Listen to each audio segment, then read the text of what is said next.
Hey guys, Mrs. Jacobs back again, but this time with a brand new book study.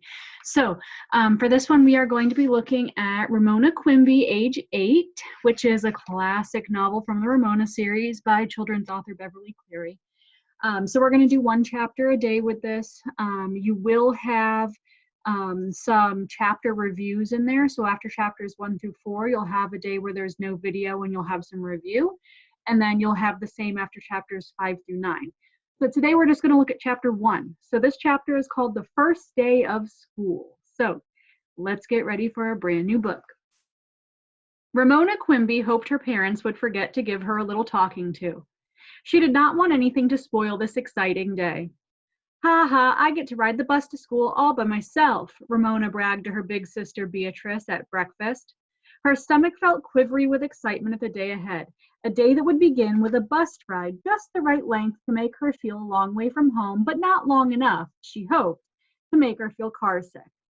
Ramona was going to ride the bus because changes had been made in the schools in the Quimby's part of the city during the summer. Glenwood, the girls' old school, had become an intermediate school, which meant Ramona had to go to Cedarhurst Primary School. Ha ha yourself. Beezus was too excited to be annoyed with her little sister. Today, I start high school.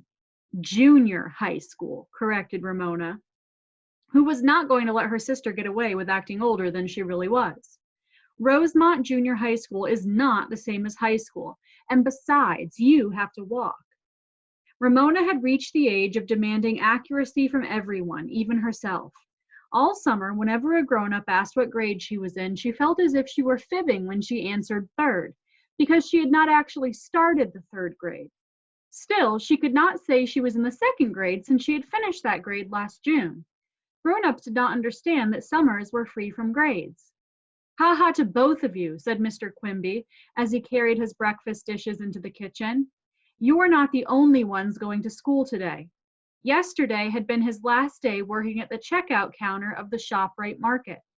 Today he was returning to college to become what he called a real live school teacher. He was also going to work one day a week in the frozen food warehouse of the chain of ShopRite markets to help the family squeak by, as the grown-ups put it, until he finished his schooling. Ha ha to all of you if you don't hurry up, said Mrs. Quimby as she swished suds in the dishpan. She stood back from the sink so she would not spatter the white uniform she wore in the doctor's office, where she worked as a receptionist. Daddy, will you have to do homework? Ramona wiped off her milk mustache and gathered up her dishes. That's right, Mr. Quimby flicked a dish towel at Ramona as she passed him. She giggled and dodged, happy because he was happy. Never again would he stand all day at a cash register ringing up groceries for a long line of people who were always in a hurry. Ramona slid her plate into the dishwasher. And will Mother have to sign your progress reports? Mr. Quimby laughed. I hope so. Beezus was last to bring her dishes into the kitchen. Daddy, what do you have to study to learn to be a teacher? She asked. Ramona had been wondering the same thing. Her father knew how to read and do arithmetic. He also knew about Oregon pioneers and about 2 pints making 1 quart. Mr. Quimby wiped a plate and stacked it in the cupboard. I'm taking an art course because I want to teach art. And I'll study child development. Ramona interrupted. What's child development? How kids grow, answered her father. Why does anyone have to go to school to study a thing like that? Wondered Ramona. All her life she had been told the way to grow was to eat good food, usually food she did not like, and get plenty of sleep. Usually when she had more interesting things to do than go to bed. Mrs. Quimby hung up the dishcloth, scooped up Picky Picky, the Quimby's old yellow cat, and dropped him at the top of the basement steps. Scat, all of you, she said, or you'll be late for school. After the families rushed to brush teeth, Mr. Quimby said to his daughters, hold out your hands. And into each waiting pair he dropped a new pink eraser. Just for luck, he said, not because I expect you to make mistakes. Thank you, said the girls. Even a small present was appreciated because presents of any kind had been scarce while the family tried to save money so Mr. Quimby could return to school. Ramona, who liked to draw as much as her father, especially treasured the new eraser. Smooth, pearly pink, smelling softly of rubber, just right for erasing pencil lines. Mrs. Quimby handed each member of her family a lunch, 2 in paper bags and 1 in a lunchbox for Ramona. "Now, Ramona," she began. Ramona sighed. Here it was, that little talking to she always dreaded. "Please remember," said her mother, "that you really must be nice to Willa Jean." Ramona made a face. "I try, but it's awfully hard." Being nice to Willa Jean was the part of Ramona's life that was not changing, the part she wished would change. Every day after school, she had to go to her friend Howie Kemp's house, where her parents paid Howie's grandmother to look after her until one of them could come for her. Both of Howie's parents, too, went off to work each day. She liked Howie, but after spending most of the summer, except for swimming lessons in the park at the Kemp's house, she was tired of having to play with 4-year-old Willa Jean. She was also tired of apple juice and graham crackers for a snack every single day. "No matter what Willa Jean does," complained Ramona, "her grandmother thinks it's my fault because I'm bigger.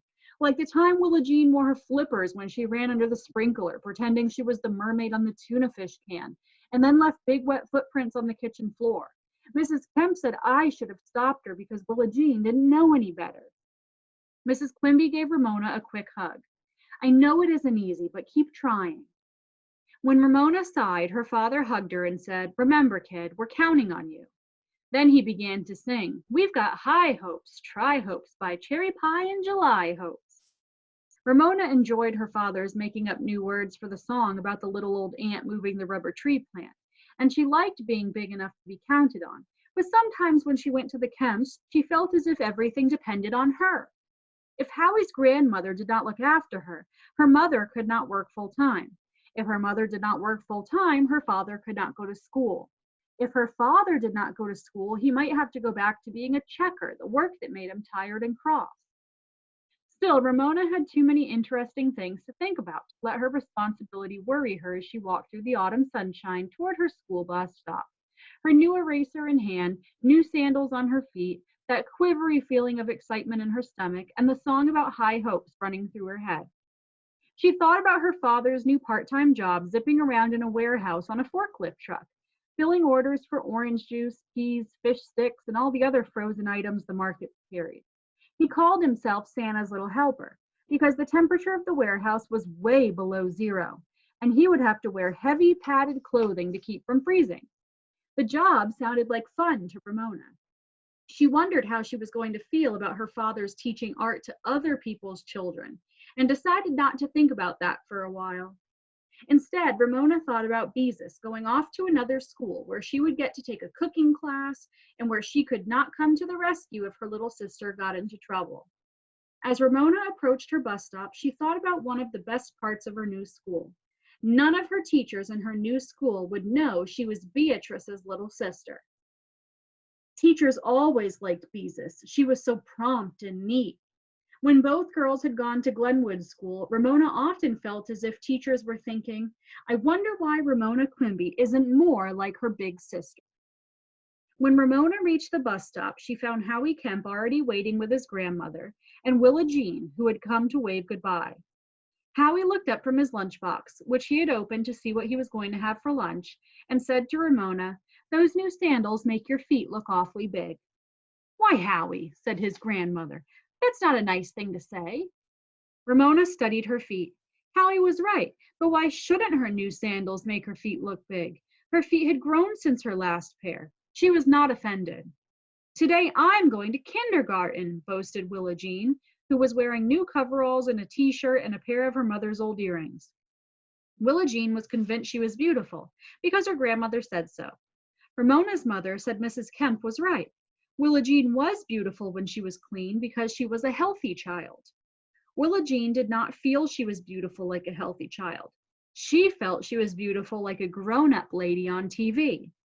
Ramona tried to act kindly toward little Willa Jean. After all, her family was depending on her.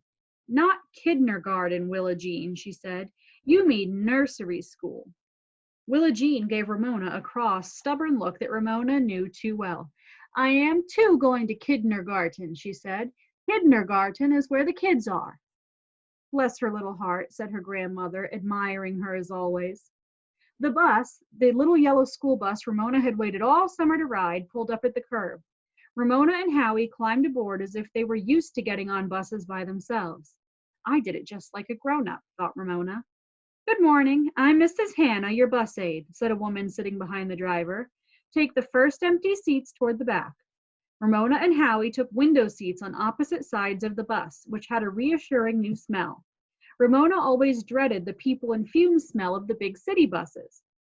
Bye-bye, called Mrs. Kemp and Willa Jean, waving as if Ramona and Howie were going on a long, long journey. Bye-bye. Howie pretended not to know them. As soon as the bus pulled away from the curb, Ramona felt someone kick the back of her seat. She turned and faced a sturdy boy wearing a baseball cap with the visor turned up and a white t-shirt with a long word printed across the front. She studied the word to see if she could find short words in it, as she had learned to do in second grade. Earthquakes, some kind of team. Yes, he looked like the sort of boy whose father would take him to ball games. He did not have a lunchbox, which meant he was going to buy his lunch in the cafeteria. A grown-up would not call him a purple cootie. Ramona faced front without speaking. This boy was not going to spoil her first day in the third grade. Thump, thump, thump against the back of Ramona's seat. The bus stopped for other children, some excited and some anxious. Still, the kicking continued. Ramona ignored it as the bus passed her former school. Good old Glenwood, thought Ramona, as if she had gone there a long, long time ago. All right, Danny, said the bus aide to the kicking boy. As long as I'm riding shotgun on this bus, we won't have anyone kicking the seats, understand? Ramona smiled to herself as she heard Danny mutter an answer. How funny, the bus aide saying she was riding shotgun as if she were guarding a shipment of gold on a stagecoach instead of making children behave on a little yellow school bus. Ramona pretended she was riding a stagecoach, pursued by robbers, until she discovered her eraser, her beautiful pink eraser, was missing. Did you see my eraser? She asked a second grade girl who had taken the seat beside her. The two searched the seat and the floor. No eraser. Ramona felt a tap on her shoulder and turned. Was it a pink eraser? Asked the boy in the baseball cap. Yes. Ramona was ready to forgive him for kicking her seat. Have you seen it? Nope. The boy grinned as he jerked down the visor of his baseball cap. That grin was too much for Ramona. Liar, she said with her most ferocious glare, and faced front once more, angry at the loss of her new eraser, angry with herself for dropping it so the boy could find it.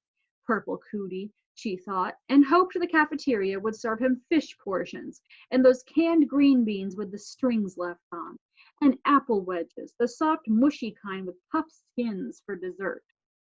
The bus stopped at Cedarhurst, Ramona's new school, a two-story red brick building very much like her old school. As the children hopped out of the bus, Ramona felt a little thrill of triumph. She had not been carsick. She now discovered she felt as if she had grown even more than her feet. Third graders were the biggest people, except teachers, of course, at this school. All the little first and second graders running around the playground looking so young made Ramona feel tall, grown up, and sort of, well, wise in the ways of the world. Danny shoved ahead of her. Catch, he yelled to another boy. Something small and pink flew through the air and into the second boy's cupped hands. The boy wound up as if he were pitching a baseball, and the eraser flew back to Danny. You give me back my eraser. Encumbered by her lunchbox, Ramona chased Danny, who ran, ducking and dodging among the first and second graders. When she was about to catch him, he tossed her eraser to the other boy. If her lunchbox had not banged against her knees, Ramona might have been able to catch him. Unfortunately, the bell rang first. Yard apes, yelled Ramona, her name for the sort of boys who always got the best balls, who were always first on the playground, and who chased their soccer balls through other people's hopscotch games. She saw her pink eraser fly back into Danny's hands. Yard apes, she yelled again, tears of anger in her eyes. Yucky yard apes. The boys, of course, paid no attention. Still fuming, Ramona entered her new school and climbed the stairs to find her assigned classroom, which she discovered looked out over roofs and treetops to Mount Hood in the distance. I wish it would erupt, she thought, because she felt like exploding with anger. Ramona's new room was filled with excitement and confusion. She saw some people she had known at her old school. Others were strangers. Everyone was talking at once, shouting greetings to old friends or looking over those who would soon become new friends, rivals, or enemies. Ramona missed Howie, who had been assigned to another room, but wouldn't you know, that yard ape, Danny, was sitting at a desk, still wearing his baseball cap and tossing Ramona's new eraser from one hand to another. Ramona was too frustrated to speak. She wanted to hit him. How dare he spoil her day? All right, you guys, quiet down, said the teacher. Ramona was startled to hear her class called you guys. Most teachers she had known would say something like, I feel I'm talking very loud. Is it because the room is noisy? She chose a chair at a table at the front of the room and studied her new teacher, a strong-looking woman with short hair and a deep tan. Like my swimming teacher, thought Ramona. My name is Mrs. Whaley, said the teacher as she printed her name on the blackboard. Whaley. I'm a whale with a Y for a tail. She laughed, and so did her class. Then the whale with a Y for a tail handed Ramona some slips of paper. Please pass these out, she directed. We need some name tags until I get to know you. Ramona did as she was told, and as she walked among the desks, she discovered her new sandals squeaked. Squeak, creak, squeak. Ramona giggled, and so did the rest of the class. Squeak, creak, squeak. Ramona went up one aisle and down the other. The last person she gave a slip to was the boy from the bus, who was still wearing his baseball cap. You give me back my eraser, you yard ape, he whispered. Try and get it, Bigfoot, he whispered back with a grin. Ramona stared at her feet. Bigfoot? Bigfoot was a hairy creature 10 feet tall, who was supposed to leave huge footprints in the mountain snows of southern Oregon. Some people thought they had seen Bigfoot slipping through the forest, but no one had ever been able to prove he really existed. Bigfoot indeed. Ramona's feet had grown, but they were not huge. She was not going to let him get away with this insult. Superfoot to you, yard ape, she said right out loud, realizing too late that she had given herself a new nickname. To her astonishment, Yard Ape pulled her eraser out of his pocket and handed it to her with a grin. Well, with her nose in the air, Ramona squeaked back to her seat. She felt so triumphant that she had returned the longest way around and bent her feet as much as she could to make the loudest possible squeaks. She had done the right thing. She had not let Yard Ape upset her by calling her Bigfoot, and now she had her eraser in her hand. He would probably call her Superfoot forever, but she did not care. Superfoot was a name she had given herself. That made all the difference. She had won. Ramona became aware that she was squeaking in the midst of an unusual silence. She stopped mid-squeak when she saw her new teacher watching her with a little smile. The class was watching the teacher. We all know you have musical shoes, said Mrs. Whaley. Of course, the class laughed. By walking with stiff legs and not bending her feet, Ramona reached her seat without squeaking at all. She did not know what to think. At first, she thought Mrs. Whaley's remark was a reprimand, but then maybe her teacher was just trying to be funny. She couldn't tell about grown-ups sometimes. Ramona finally decided that any teacher who would let Yard Ape wear his baseball cap in the classroom wasn't really fussy about squeaking shoes. Ramona bent over her paper and wrote slowly and carefully in cursive, Ramona Quimby, age 8. She admired the look of what she had written, and she was happy. She liked feeling tall in her new school. She liked, or was pretty sure she liked, her non-fussy teacher. Yard Ape, well, he was a problem, but so far she had not let him get the best of her for keeps. Besides, although she might never admit it to anyone, now that she had her eraser back, she liked him, sort of. Maybe she enjoyed a challenge. Ramona began to draw a fancy border, all scallops and curlicues around her name.